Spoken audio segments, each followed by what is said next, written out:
Hello সবাইকে, আজকে হচ্ছে শনিবার কার্তিক পুজো। তো তোমরা আগে তো ভিডিওতে দেখেইছো যে আমরা কার্তিক দিয়েছিলাম, তো সেই পুজোয় আজকে যাচ্ছি।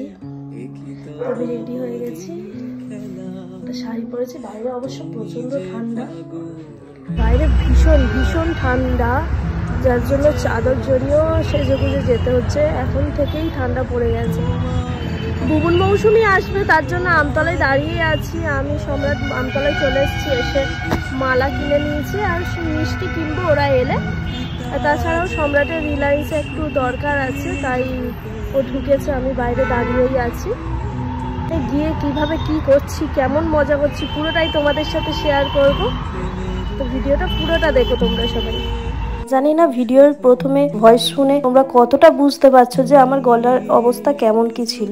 প্রচন্ড শরীর খারাপ ছিল, আর কার্তিক পূজার পরে গলাটা আরো বসে গেছিল, তার জন্য কার্তিক পূজার ভিডিওটা তোমাদের সাথে শেয়ার করা হয়। আর আমি ভুলেই গেছিলাম যে তোমাদের সাথে শেয়ার করা হয়নি। কার্তিক দিয়েছি আর কার্তিক পূজার ভিডিও না শেয়ার করলে তোমাদের সাথে হয়? হঠাৎ গ্যালারি ঘাটতে ঘাটতে পেয়ে গেলাম, আর ভাবলাম দেরি হয়েছে, হোক তোমাদের সাথে শেয়ার করি। আর এখানে তো বুকু তার কাকার সাথে দুষ্টুমি করছিল। আর তারপরে পূজার ওখানে পৌঁছে কার্তিক দাদার পাশে গপু ভাইকে তোমাদের দেখিয়ে দিলাম। আর এখানে কার্তিকের মা তখনও রেডি হয়নি। আর যে এখন যাকে দেখাচ্ছি সেজেগুজে কি মিষ্টি লাগছে, এটা হচ্ছে আমাদের মাসি। তারপর আমি একটু কার্তিকের মার চুলটা বেঁধে দিচ্ছিলাম। আচ্ছা, এত সেজেগুজে গেছি, এটা তো তুলতেই হতো, তাই পরপর সবাই একের পর এক ছবি তুলে নিচ্ছে। এটা ছিল মামি আর দিদা। তারপর ঠাকুরের ওখান থেকে একটু ঘুরে আসি, দেখছিলাম তখন পূজার সব জোগাড়জাটি হচ্ছে।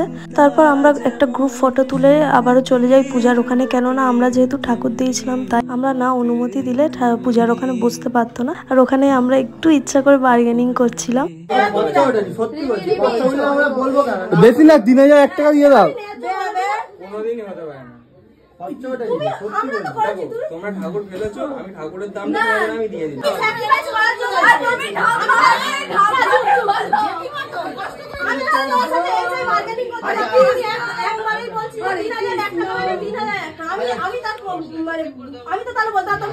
যাই হোক, শেষ পর্যন্ত অনেক বার্গেনিং করার পর ফাইনালি আমরা একটা মিউচুয়াল আন্ডারস্ট্যান্ডিং এ আসা গিয়েছিল।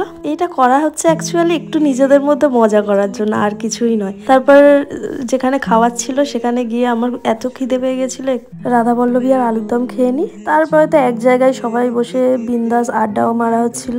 আর এই যে আমাদের দিদা গান হচ্ছিল, নাচছিল। আমি এই দেখছি দিদাকে 2 বছর হলো, কিন্তু আগাগোড়াই সবার কাছে গল্প শুনেছি যে দিদা নাকি খুব রসিক মানুষ একজন। শুধু আজকে বলে নয়, আগাগোড়া নাকি প্রচন্ড মজা করতে ভালোবাসে। তো দিনটা এইভাবে মজা করে সবার সাথে আনন্দে খুব ভালো কেটেছিল। তারপরে রাতে ডিনার করে বাড়ি চলে আসি। ভিডিওটা এখানেই শেষ করলাম, দেখা হবে আবার কোনো নতুন ভিডিওতে। ততক্ষণ তোমরা ভালো থেকো, সুস্থ থেকো, বাই।